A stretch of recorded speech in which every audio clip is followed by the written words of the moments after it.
Assalamualaikum warahmatullahi wabarakatuh. Alhamdulillahilladzi arsala rasulahu bil huda wa dinil haqq liyudhhirahu 'alad dini kullih wa kafa billahi syahida. Asyhadu an la ilaha illallah wa asyhadu anna Muhammadan abduhu wa rasuluh la nabiyya wa la rasula ba'dah. Arsalahu bil huda wa dinil haqq liyudhhirahu 'alad dini kullih wa kafa billahi syahida. Allahumma shalli ala Muhammadin wa ala alihi wa sahbihi ajmain. Amma ba'd. Pertama dan utama, yang paling penting kita manjatkan puji syukur kehadirat Allah Subhanahu wa taala. Sampai detik ini Allah masih memberikan panjang umur, ya. Ada yang 60, ada yang 65, ada yang 70, ada yang 75. Alhamdulillah. Kita syukuri, Pak.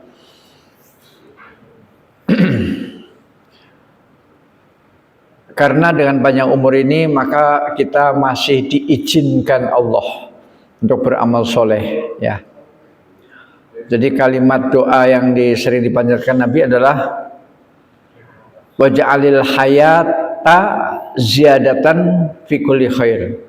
Ya Allah, jadikanlah kehidupan kami adalah sebagai sarana untuk menambah pundi-pundi kebaikan. Jadi kita diberi napas oleh Allah, diberi nikmat oleh Allah, mata bisa melihat, telinga bisa mendengar, kaki bisa berjalan, jantung berdetak dengan normal, paru-paru bisa menghisap dan menghembuskan udara dengan normal. Itu tidak lain adalah ziyadah. Apa ziyadah? Agar selalu bertambah kebaikan kita, ya. Baik sholatnya bertambah, baca Qur'annya bertambah, kemudian sedekahnya bertambah, hubungan dengan tetangga semakin baik, hubungan dengan suami istri semakin baik, hubungan dengan anak semakin baik. Jadi untuk menambah pundi-pundi amal soleh. Nah, kalau Allah pandang sudah cukup amal solehnya, apalagi seseorang itu ingin dihentikan kemaksiatannya, maka Allah wafatkan kita. Waj'alil mauta rohatan min kulli syarr, dan jadikanlah kematianku sebagai rohah, istirahat. Jadikanlah kematianku sebagai istirahat. Istirahat dari apa? Min kulli syarr, dari segala keburukan. Jadi ketika seseorang mati, Allah akan mengatakan secara tidak langsung bahwa kamu cukup, jangan nambah lagi keburukannya. Cukup, dosa kamu jangan tambah lagi, cukup. Nah, gitu ya. Sebab kalau tambah hidup lagi, dikhawatirkan dosa tambah banyak. Maka rohatan min kulli syarr. Jadi jadikanlah kematianku sebagai istirahat dari segala kejahatan. Ya. Jadi kalau kita ingin tahu bagaimana cara mencegah seseorang supaya berhenti dari kejahatan, ya jawabannya cuma satu, yaitu mati. Selain mati nggak ada. Orang jahat itu, orang mujrim itu, kalau masih hidup, mesti pikirannya jahat, kotor, busuk, itu mesti. Nggak mungkin tidak. Karena itu sudah menjadi senyawa dengan tubuh dia, sudah bersenyawa. Nah, maka satu-satunya cara untuk mengistirahatkan dia dari kejahatan cuma satu, yaitu mati. Ya, sehingga karena kita sekarang masih hidup, maka mudah-mudahan kita selalu menambah terus, ya, pundi-pundi amal soleh. Maju, Pak, maju. Ya. Salawat dan salam semoga tercurah kepada Nabi besar Muhammad Sallallahu Alaihi Wasallam, juga untuk keluarga beliau yang mulia, untuk para sahabat beliau yang mulia, juga untuk pengikutnya yang istiqomah sampai akhir zaman. Alhamdulillah pada sore hari ini kita kembali hadir di majelis ilmu. Mudah-mudahan ini bisa kita pertahankan sampai Allah mencabut nyawa kita. Artinya seperti yang sering saya sampaikan beberapa tahun yang lalu, bahwa siapapun takmirnya tidak ada masalah. Yang penting majelis ilmu ini tetap jalan. Itu ya. Silakan mau takmirnya Pak Azmal, mau Pak Bungsu, mau Pak Daryono, tidak ada masalah. Ya. Majelis ilmu ini nggak boleh padam. Sebab kalau majelis ilmu ini padam, maka peluang untuk turunnya azab Allah besar. Peluang untuk turunnya azab Allah itu besar. Karena yang bisa mengerem azab Allah itu adalah majelis ilmu. Ya, majelis ilmu.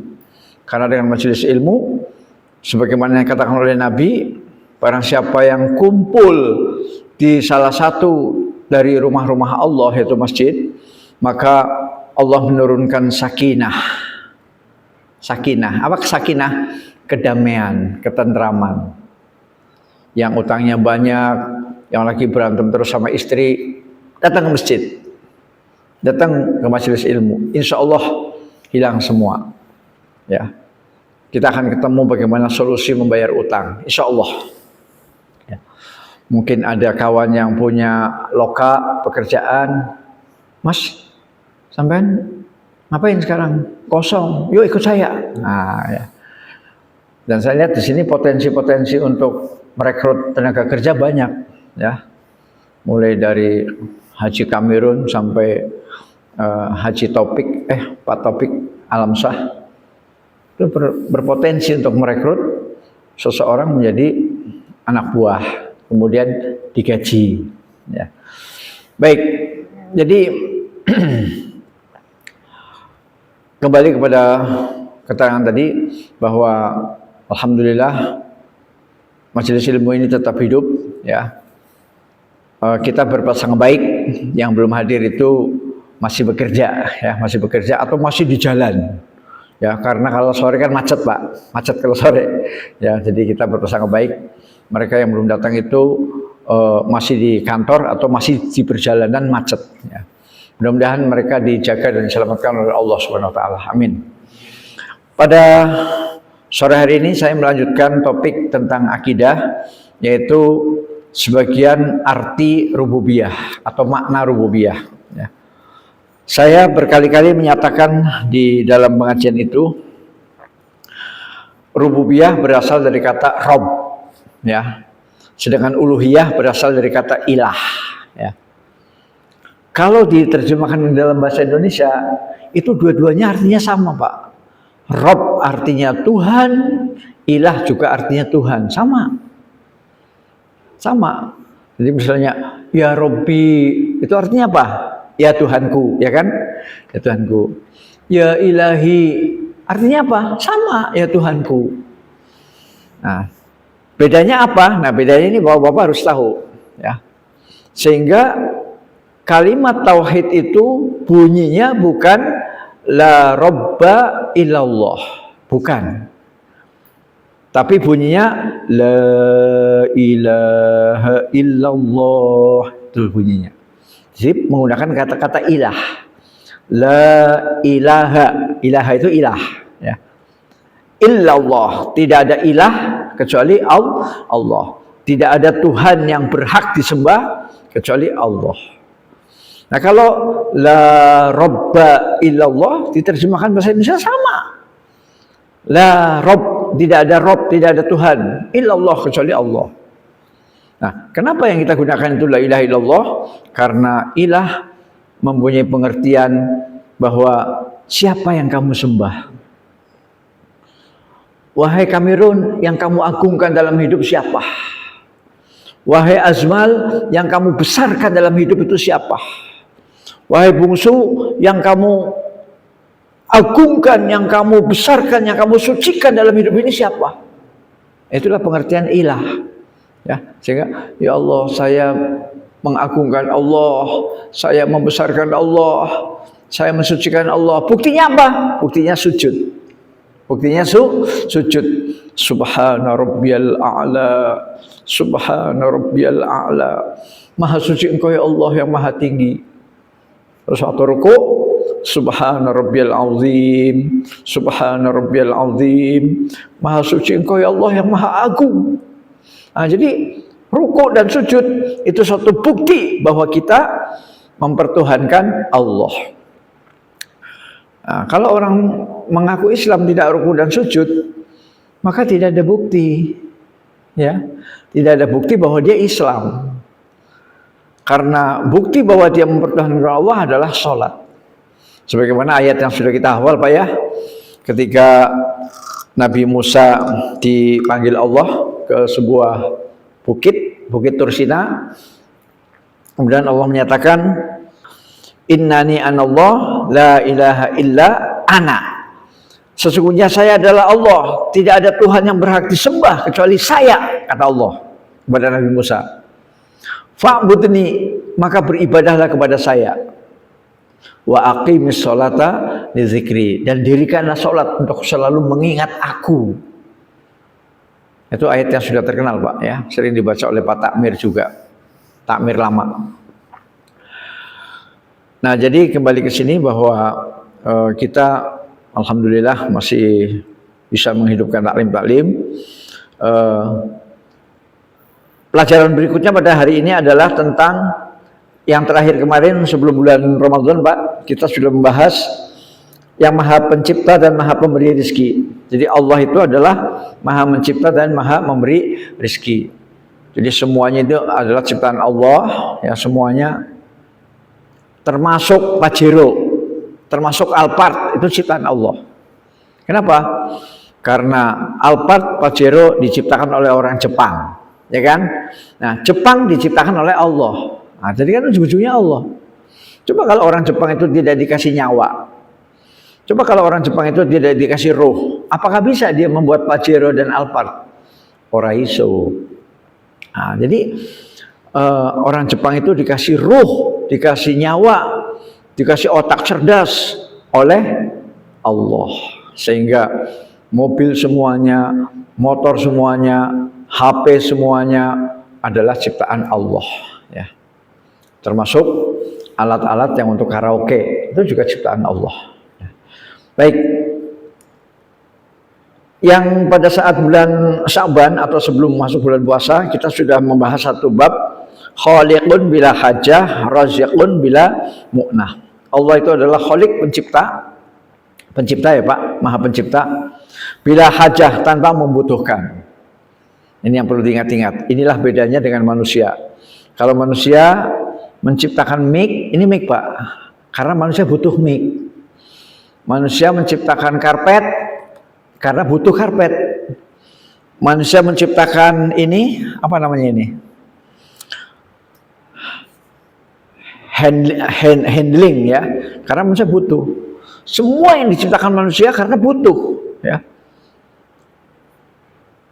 Pipa untuk merokok itu butuh juga.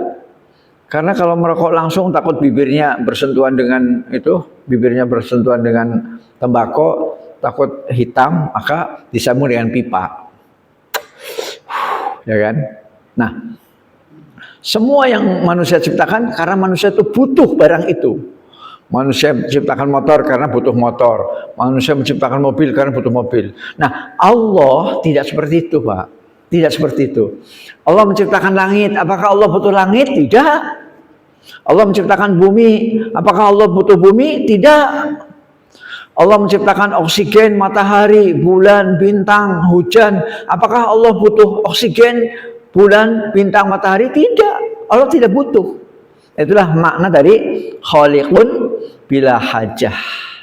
Khaliqun bila hajah. Allah itu khaliq, pencipta, tapi Allah tidak butuh dengan ciptaannya.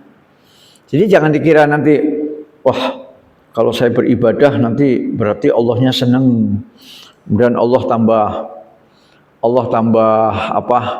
tambah mekar dadanya. Kalau saya nggak beribadah nanti Allah sedih, Allah itu ciut, Allah itu kempes kecil. Enggak, ya, Allah tidak butuh dengan makhluknya. Jadi kita beribadah adalah untuk kita, Pak, ya. Pak Jafar, Pak Taufik, Pak Harsono, beribadah adalah untuk diri kita masing-masing, ya, bukan untuk Allah. Ya, Allah tidak butuh disembah. Ya. Karena apa? Disembah atau tidak disembah, Allah tetap besar, tetap maha kaya, tetap maha agung, tetap maha suci, tetap berwibawa, tetap maha besar. Ya, disembah atau tidak disembah, jadi nggak ada pengaruhnya kepada Allah. Ya. Itu yang disebut dengan khaliqun bila hajah. Allah pencipta dan Allah tidak membutuhkan ciptaannya, nggak butuh. Ya. Raziqun bila mu'nah. Allah memberi rezeki tanpa beban pernah kekurangan. Jadi Allah memberi rezeki kita, Pak. Ada yang rezekinya berupa duit, ada yang rezekinya berupa oksigen, ada yang rezekinya berupa tanaman, buah-buahan, ikan di laut, ternak. Allah memberi rezeki itu tanpa pernah punya perasaan takut kekurangan. Inilah bedanya dengan manusia. Kalau manusia memberi kan mesti, nanti uang saya habis, kan gitu ya. Pasti dalam batin kita begitu, walaupun nggak diucapkan. Ngasih lagi. Kalau ngasih terus nanti lama-lama habis dong dompet gua. Gitu kan. Jadi manusia di dalam memberi itu pasti punya rasa habis dong kekayaan saya, gitu kan. Kalau Allah nggak pernah ada perasaan begitu, Pak. Tidak ada perasaan bahwa Allah memberi terus nanti Allah miskin, enggak. Ya, itu yang disebut dengan raziqun bila mu'nah, pemberi rezeki tanpa beban pernah kekurangan. Ya. Jadi itulah hebatnya Tuhan kita, Pak Allah. Ya, jadi Allah memberi hujan, memberi angin, memberi buah-buahan, memberi uranium, memberi nuklir, memberi tambang mulai dari solar sampai aftur tanpa pernah merasa kekurangan, ya. Nah, tinggal manusia pandai-pandai mengelola alam ini. Bagaimana caranya supaya tetap ada aftur? Ya, dikelola dengan baik. Kalau aftur sudah tidak ada, ya sudah nggak ada pesawat terbang lagi, Pak. Pesawat terbang itu nggak ada lagi, karena pesawat terbang itu kan bahan bakarnya aftur. Ya, paling nanti pesawat terbang yang bahan bakarnya hidrogen, paling nanti. Kalau misalnya, aftur sudah habis, bagaimana pesawat terbang? Kemungkinan nanti bahan bakarnya adalah hidrogen, ya, hidrogen. Karena hidrogen itu juga tenaganya kuat, Pak, kuat tenaganya hidrogen. Ya. Dan hidrogen kita tidak terbatas karena hidrogen berasal dari sinar matahari juga, ya, sinar matahari. Jadi Allah memberi rezeki tanpa punya perasaan takut habis, ya, tanpa punya perasaan takut habis. Suratnya kemarin sudah kita baca, surat Az-Zariyat 56-58. A'udzubillahi minasyaitonirrajim. Wa ma khalaqtul jinna wal insa illa liya'budun. Ma uridu minhum min rizqin wa ma uridu an yut'imun. Innallaha huwar razzaqu dzul quwwatil matin. Artinya, dan aku tidak menciptakan jin dan manusia melainkan supaya mereka menyembahku. Aku tidak menghendaki rizki sedikit pun dari mereka, dan aku tidak menghendaki supaya mereka memberi aku makan. Sesungguhnya Allah, dialah maha pemberi rizki yang mempunyai kekuatan lagi sangat kokoh. Ya, Innallah, sesungguhnya Allah huwar razzaq, maha pemberi rizki. Jadi razzaq itu artinya pemberi rizki, Pak. Jadi kalau kita punya anak nggak boleh dikasih nama razzaq, nggak boleh. Karena itu Allah. Yang boleh itu adalah Abdur Razzaq, itu boleh. Jadi harus ditambah kata-kata Abdur, ya. Abdur Razzaq berarti hambanya Allah yang maha pemberi rizki. Kalau namanya siapa? Ar-Razzaq nggak boleh. Karena Ar-Razzaq itu nama Allah, ya. Innallaha huwar razzaq, sesungguhnya Allah itu adalah Ar-Razzaq, maha pemberi rezeki, dzul quwwatil matin, dan memiliki kekuatan yang sangat kokoh. Ya. Allah itu memberi rezeki dan mempunyai kekuatan yang sangat kokoh. Artinya apa? Tidak mungkin Allah itu Pailit nggak mungkin, nggak mungkin. Ya Allah tidak pernah pailit, kuat. Kemudian Nabi SAW bersabda, sebagaimana beliau riwayatkan dari Tuhan beliau dalam hadis Abu Dzar radhiyallahu an. Jadi ini hadis qudsi Pak ya, hadis qudsi. Hadis qudsi itu firman Allah tapi tidak dimasukkan dalam Al-Quran, tidak. Jadi firman Allah yang redaksinya diserahkan kepada Nabi Muhammad SAW. Bunyi hadis qudsinya, ya ibadi law anna awwalakum wa akhirakum wa insakum wa jinnakum qamu fi sa'idin wahidin fas'aluni fa'a'taitu kulla insanin mas'alatah ma naqasa dzalika mimma indi illa kama yanqusul mikhyatu idza udkhilal bahr. Artinya, ini firman Allah ya, firman Allah tapi masuk dalam hadis qudsi. Wahai hamba-hambaku, seandainya sejak orang pertama yaitu Adam, sejak orang pertama dari kalian dan hingga orang terakhir dari kalian, jin dan manusia berkumpul dalam suatu lapang, lalu mereka semuanya meminta kepadaku, semuanya berdoa. Dari manusia pertama Adam sampai manusia terakhir, dari jin pertama sampai jin terakhir, semuanya kumpul di lapangan, kemudian minta semua kepada Allah. Lalu mereka semuanya meminta kepadaku, lalu aku memberi setiap orang permintaannya. Niscaya itu tidak akan mengurangi apa yang aku miliki. Niscaya itu tidak akan mengurangi apa yang aku miliki. Kecuali seperti berkurangnya air samudera oleh jarum yang dicelupkan ke dalamnya lalu diangkat. Hadis riwayat Imam Muslim. Jadi kapan-kapan Bapak ke laut Pak ya, tapi bawa jarum Pak. Bapak kapan-kapan main ke laut bawa jarum. Kemudian jarum itu dicelup ke laut. Celup.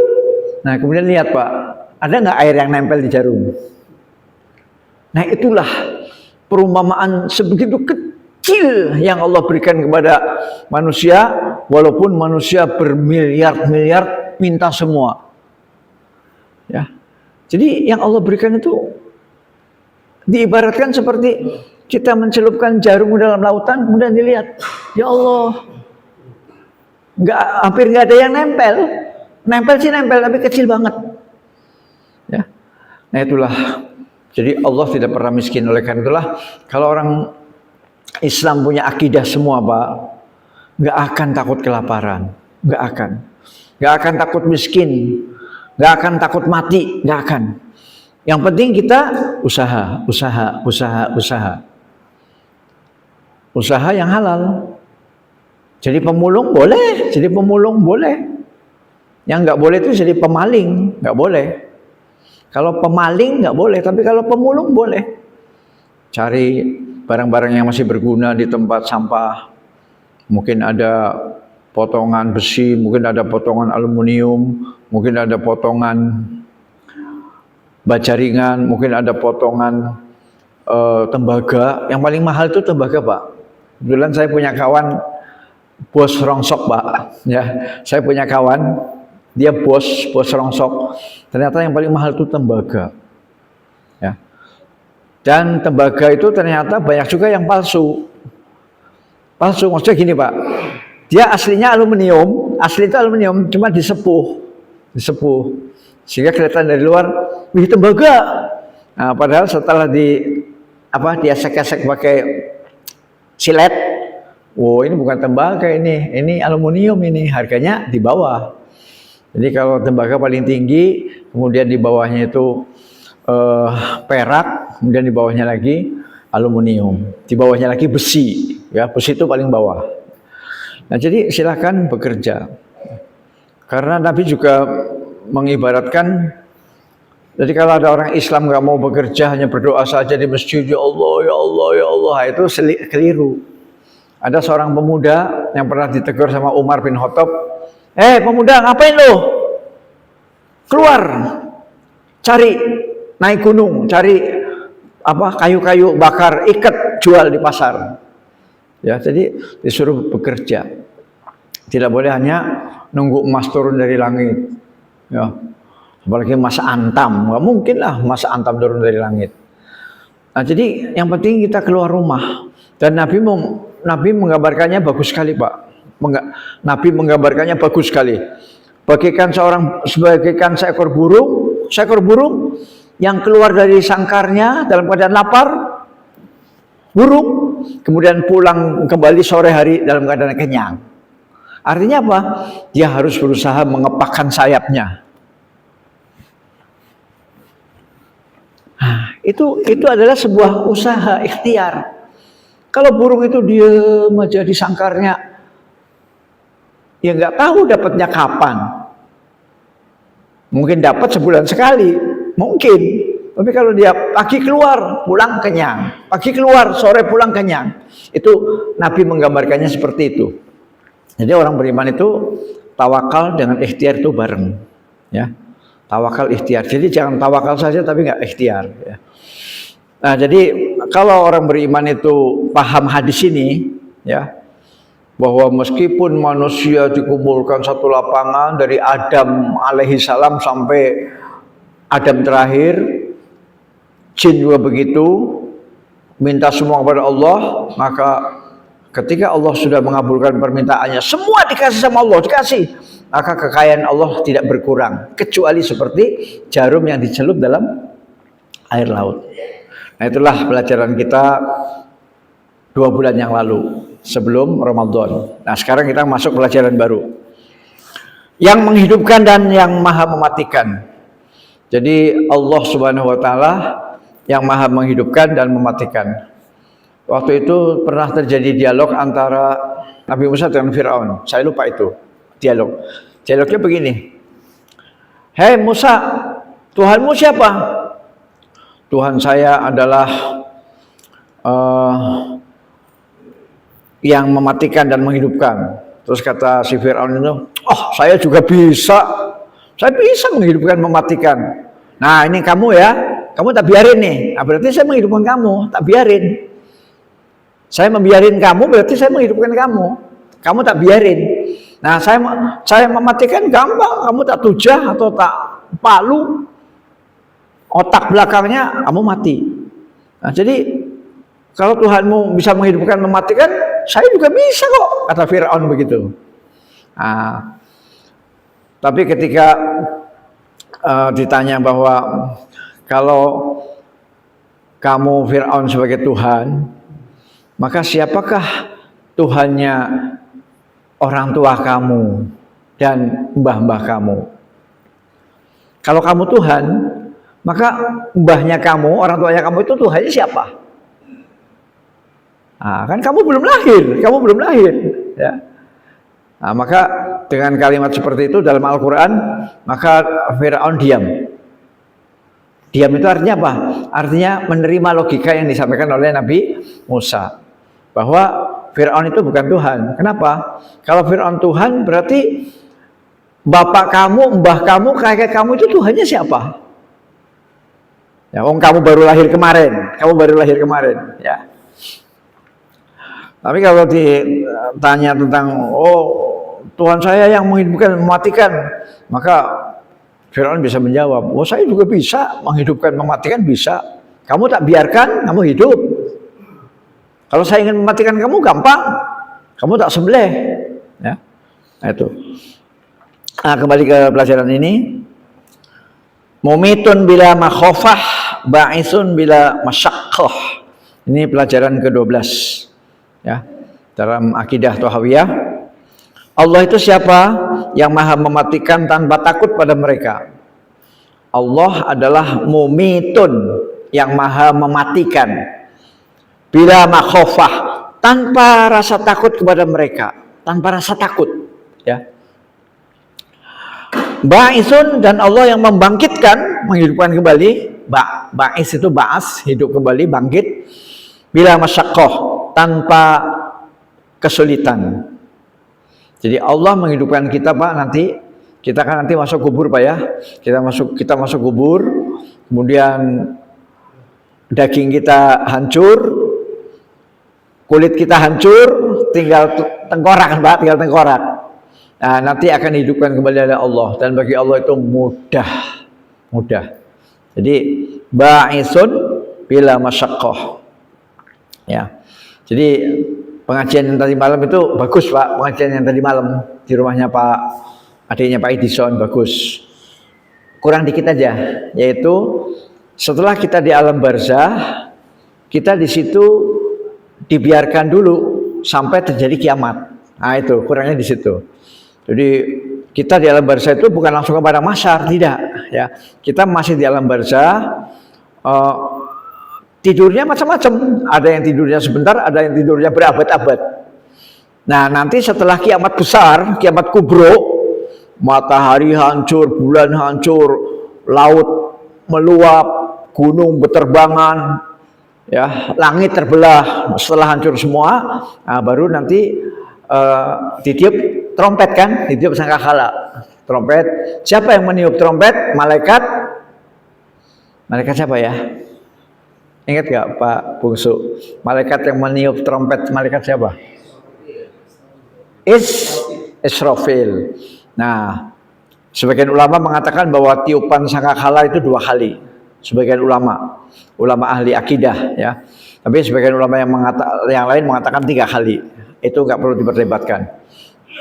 Yang jelas tiupan yang pertama seluruh alam semesta hancur. Nah setelah hancur mati semua, kemudian ditiup yang kedua. Nah maka ditiup yang kedua terjadilah ba'as.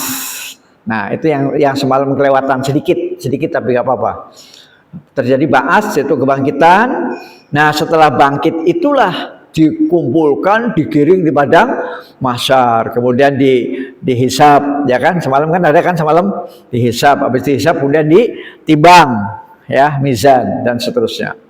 Oke.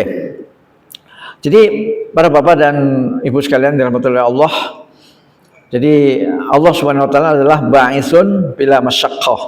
Allah mampu membangkitkan kembali kita, menghidupkan kembali tanpa kesulitan. Ya. Mungkin di dalam otaknya orang-orang kafir, masa iya? Kan kita sudah busuk. Ya. Daging kita sudah hilang, kulit kita sudah hilang. Bahkan tulang-tulang kita juga mungkin sudah remuk.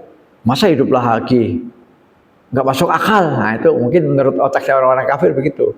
Tapi menurut kacamata iman, itu bagi Allah sangat mudah. Kenapa bagi Allah sangat mudah? Jangankan sudah ada bekasnya, ya. Jangankan sudah ada bekasnya. Belum ada bekasnya saja Allah bisa langsung menciptakan manusia. Dari nol betul, belum ada bekasnya Allah menciptakan Adam. Kemudian dari tulang rusuk Adam Allah menciptakan Hawa. Nah, Adam dan Hawa kemudian berkeluarga, menghasilkan anak, menghasilkan cucu sampai kita sekarang. Ya, jadi artinya Allah menciptakan sesuatu itu dari tidak ada sama sekali, tidak ada bekasnya sama sekali, tidak ada contohnya sama sekali. Allah bisa. Contohnya menciptakan kita. Ya. Apalagi menciptakan yang sudah ada bekasnya. Oh ini tengkorak siapa? Oh ini tengkorak Nurdin. Oh ini tengkorak siapa? Tengkorak Daryono. Oh ini tengkorak siapa? Tengkorak Astawi. Sudah ada, sudah ada bekasnya, dihidupkan kembali. Oh mudah bagi Allah. Ya. Jadi tidak ada kesulitan. Ba'itsun bila masyaqqah. Allah Maha membangkitkan tanpa kesulitan. Mumitun bila makhofah. Allah Maha mematikan tanpa rasa takut. Ya. Jadi ketika Allah mematikan si A, si B, si C, si D, yang ABCD itu adalah begundal-begundal atau penjahat-penjahat atau maaf bajingan tengik semua, si A, si B, si C. Allah mematikan dia, Allah nggak takut. Tapi kalau sesama kita Pak, sesama manusia, seperti yang kita baca di YouTube ya Pak ya, seperti yang kita lihat di YouTube, di TikTok, di Instagram, pasti yang sudah membunuh itu pasti takut Pak. Takutnya setengah mati. Walaupun sebelum membunuh itu dia pemberani betul. Gitu ya, istilahnya angkara murkanya itu udah memuncak sehingga dia membunuh, ya. Ada yang dibunuh pacarnya di hotel, ya kan? Habis disetubui dibunuh. Ada yang membunuh teman ininya, cinta segitiga karena ceweknya satu rebutan dua cowok. Ada anak membunuh orang tua, ada orang tua membunuh anak, ada suami membunuh istri membunuh suami, dan lain-lain. Nah, ketika dia belum membunuh itu berani betul, Pak. Berani betul. Dia. Tapi setelah membunuh, timbul rasa takut. Aduh, gimana ya caranya supaya saya nggak ketangkap polisi? Aduh, gimana ya caranya supaya nggak ada yang tahu? Aduh, itu timbul rasa takut. Itulah kita manusia. Kalau Allah tidak. Allah membunuh Fir'aun, membunuh Namrud, membunuh Abu Jahal, Abu Lahab, ya, pokoknya abu-abu jelek. Allah membunuh mereka, Allah tidak punya rasa takut. Tidak punya rasa takut. Itu yang disebut dengan mumitun bila makhofah.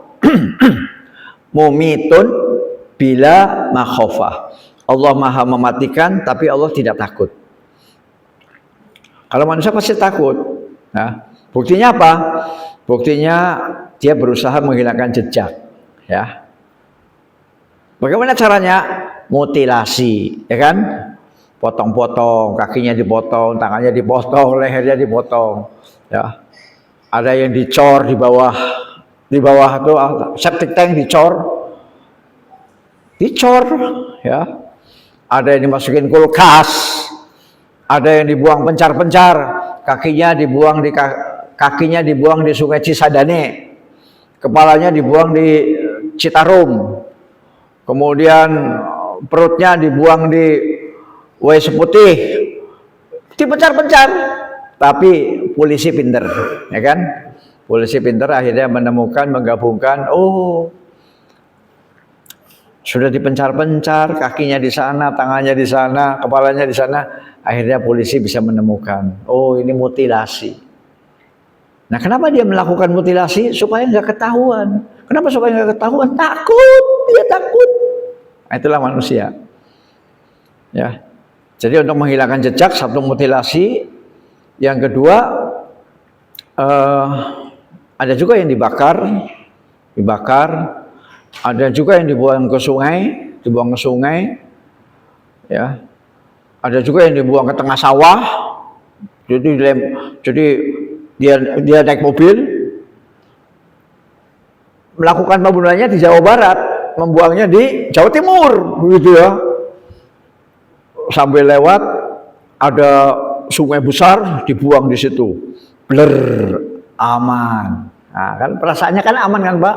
Padahal tidak. Dalam waktu sebentar polisi akan bisa mengungkap, ya. Jadi itulah manusia kalau membunuh pasti ada rasa takut, pasti, ya. Walaupun dia algojo, walaupun dia istilahnya preman kelas kakap, pasti takut. Tapi Allah Subhanahu wa taala mematikan makhluk tidak ada rasa takut, ya. Mumitun bila makhafah, ba'isun bila masyaqqah. Ayatnya yaitu dalam surat Al-Mulk ayat 2. Surat Al-Mulk ayat 2. A'udzubillahi minasyaitonirrajim. Alladzi khalaqal mauta wal hayata liyabluwakum ayyukum ahsanu amala. Yaitu Allah yang telah menciptakan kematian. Alladzi khalaqal mauta. Kan sebelumnya kan tabarok, Pak, ya. Tabarakalladzi biyadihil mulku wa huwa ala kulli syai'in qadir. Itu ayat 1. Ini ayat 2. Siapa Allah itu? Yang telah menciptakan kematian. Jadi kematian itu diciptakan oleh Allah, Pak. Alladzi khalaqal mauta wal hayata, dan menciptakan kehidupan. Jadi Allah lah yang menciptakan kematian dan kehidupan. Untuk apa kematian dan kehidupan? Liyabluwakum, untuk menguji kamu, menguji. Jadi kematian, kehidupan itu adalah ujian, ya. Saya kemarin dapat postingan dari adik saya, Pak, di Jakarta. Di postingan itu ada foto perempuan pakai jilbab, pakai kerudung, pakai jilbab. Perempuannya itu ada sekitar 8 lah Pak. Tapi di situ ada tulisannya, ditinggal mati suami. Dan wanita yang lain ditulis himpitan ekonomi. Yang lain ditinggal mati bapaknya. Ada lagi macam-macam. Jadi setiap manusia itu punya ujian yang berbeda-beda. Maka kita jangan memandang orang itu hanya dari luar. Oh enak ya Pak Jafar ya, enak loh mobilnya Alphard. Oh enak ya Pak Suwaroh ya, oh mobilnya Hiace. Oh enak ya Pak Taufik mobilnya. Kita nggak bisa menilai orang dari luar, nggak bisa. Juga kalau kita dari luar kan selalu enak ya, saya kok begini ya sedih, saya kok begini ya sedih. Nah itu keliru Pak. Padahal setiap orang punya masalah yang itu tidak diungkapkan, dan tidak kalah beratnya masalah itu, tidak kalah beratnya. Ada yang masalah penyakit, ada yang masalah ekonomi, ada yang masalah problematika rumah tangga, tiap hari perang sama istri, perang betulan. Ya. Ada yang masalah sampai detik ini belum punya rumah, sudah tua, sudah punya mantu, sudah punya anak, sudah punya cucu, masih ngontrak. Ada Pak. Kalau Bapak mau tanya, nanti saya tunjukkan di Sukorowo. Ya, ada. Sudah punya anak, sudah punya mantu, sudah punya cucu, tapi masih ngontrak, masih nyewa, ngontrak tiap bulan bayar, ya. Belum punya tempat tinggal. Nah, jadi tiap orang punya masalah yang punya ujian Allah yang tidak sama. Sehingga kita jangan sampai, wah enak ya Suwaro, wah enak ya Pak Asmal, nanti dulu, ya. Nah demikian juga Bapak melihat saya, sama. Jadi setiap kita punya masalah yang beda-beda, yang masalah itu hanya diketahui oleh dia sendiri dengan Allah. Ya. Kadang-kadang kita kan, Bapak itu kaya loh, tapi kenapa ya nggak mau sedekah? Nah, jadi kita akhirnya berprasangka buruk kan. Kaya loh Bapak itu, rumahnya 3, tapi kok nggak pernah ngasih santunan ke saya. Mestinya saya dikasih dong. Nah, seolah-olah pandangan kita seperti itu, padahal yang terjadi bukan seperti itu. Yang aslinya sebenarnya nggak seperti itu. Ya, bisa jadi rumah 3, yang 2 utang, yang 1 milik sendiri, bisa jadi. Gitu, bahkan nggak pernah cerita. Ya. Nah, para jamaah sekalian, belajarlah husnudzon, belajarlah berprasangka baik. Ya. Jadi Allah menciptakan kematian dan kehidupan liyabluwakum, untuk menguji kamu, ayyukum ahsanu amala, siapakah di antara kamu yang amalnya paling baik. Ya. Jadi kematian ujian, kehidupan ujian, ya. Masih bujang, gadis ujian, sampai perawan tua, sampai bujang tua nggak dapat jodoh, ujian. Cepet dapat jodoh, ujian. Sudah nikah 20 tahun belum punya anak, ujian. Baru nikah 2 tahun, anaknya sudah 4. Baru nikah 2 tahun, anaknya sudah 4. Karena sekali lahir kembar. Ya, 2 ujian. Jadi yang anaknya banyak, yang nggak punya anak, itu semuanya adalah ujian dari Allah. Sehingga tidak boleh kita mengeluh, nggak boleh. Ayyukum ahsanu amala, siapa di antara kalian yang paling baik amalnya. Nah, amal yang paling baik adalah amal yang sesuai dengan tuntunan Allah dan amal yang ikhlas. Jadi marilah kita ikhlas dalam beramal, sedekah subuh, korban, ngasih amplop waktu walimah pengantin, ikhlas karena Allah, ya.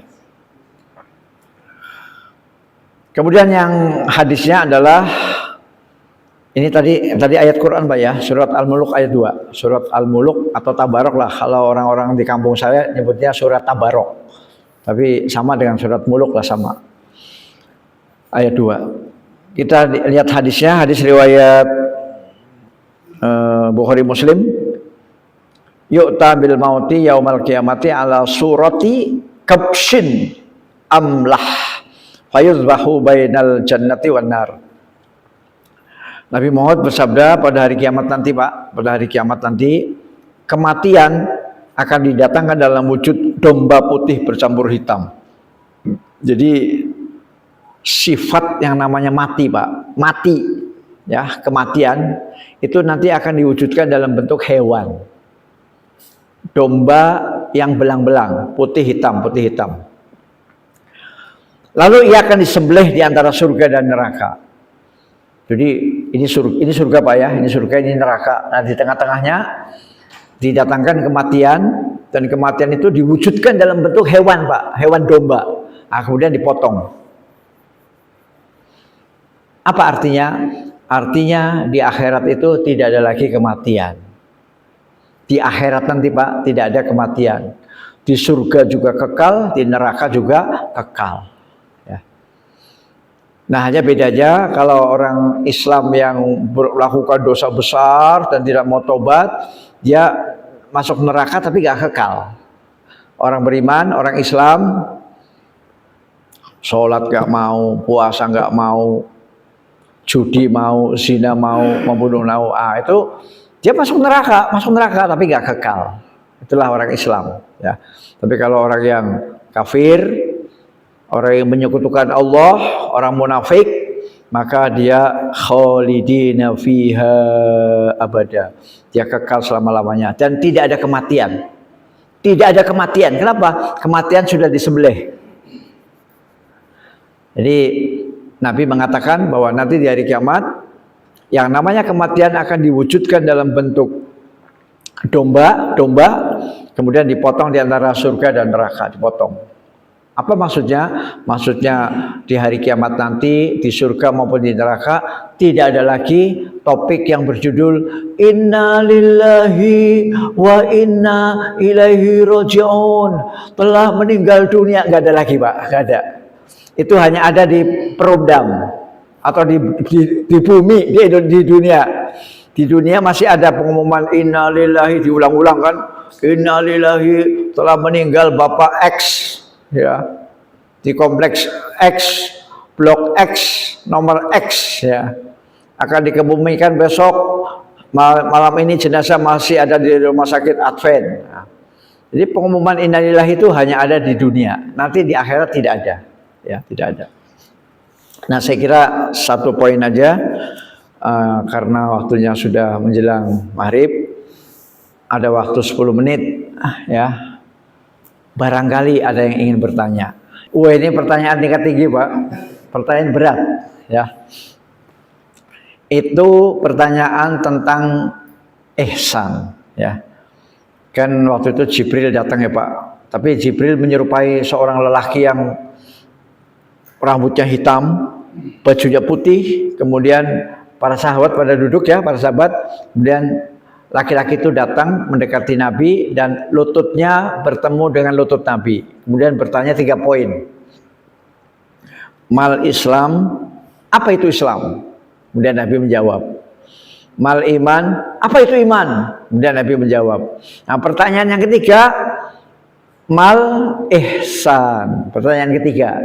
Apa itu ihsan? Ihsan itu adalah anta'budallah, kamu beribadah kepada Allah.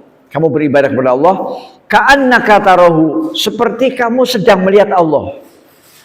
Ya, seperti kamu sedang melihat Allah. Beribadahlah kepada Allah seperti kamu sedang melihat Allah. Ya. Fa illam takun tarahu, apabila kamu tidak bisa melihat Allah, fa innahu yara, maka sesungguhnya Allah melihat kamu, ya. Allah melihat kamu. Jadi